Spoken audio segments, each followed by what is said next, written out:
केंद्र सरकार एक ऐसा कानून लाने की तैयारी में है जिससे देश की राजनीति में बड़ा असर देखने को मिल सकता है।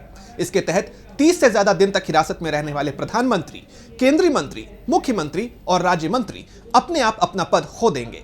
इसे जहां एक तरफ भ्रष्टाचार पर लगाम लगाने की ओर कदम बताया जा रहा है, तो वहीं विपक्ष इस कदम की आलोचना कर रहा है। तो क्या है ये पूरा मामला, जानेंगे इस रिपोर्ट में। केंद्र सरकार एक ऐसा कदम उठाने जा रही है जिसका सीधा असर देश की राजनीति पर पड़ सकता है। सरकार जल्द ही ऐसा कानून लाने की तैयारी में है जिसके तहत गंभीर आपराधिक मामलों में गिरफ्तार होने वाले प्रधानमंत्री, मुख्यमंत्री, केंद्रीय और राज्य मंत्रियों को पद से हटाया जा सकेगा। यह कदम ऐसे समय में उठाया जा रहा है जब हाल ही में दिल्ली के पूर्व सीएम अरविंद केजरीवाल और तमिलनाडु के मंत्री वी सेंथिल बालाजी जैसे कई बड़े नेता जेल में रहते हुए भी अपने पद पर बने रहे। सरकार 3 अहम बिलों, गवर्नमेंट ऑफ यूनियन टेरिटरी संशोधन बिल 2025, 130वां संविधान संशोधन बिल 2025 और जम्मू कश्मीर पुनर्गठन संशोधन बिल 2025 के जरिए इस कानून को लाने की तैयारी में है।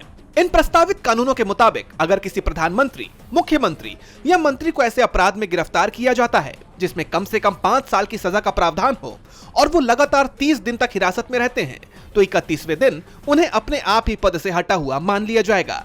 लेकिन विपक्षी दलों की माने तो सरकार के इस कदम को सीधे तौर पर राजनीतिक प्रतिशोध बताया जा रहा है, खासकर हेमंत सोरेन और अरविंद केजरीवाल जैसे मुख्यमंत्रियों की गिरफ्तारी के बाद।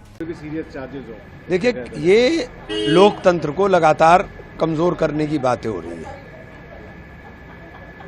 जिस प्रकार से 2 साल की सजा हुई, सदस्यता गई, 6 महीने बाद उसकी सजा कैंसिल हो गई तो सदस्यता तो गई।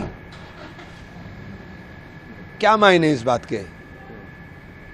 अब आप किसी भी सर्विंग मुख्यमंत्री को, ईडी को आपने महाशक्तिशाली बनाई रखा है, सर्विंग मुख्यमंत्री को अंदर करिएगा, उसकी कुर्सी गई।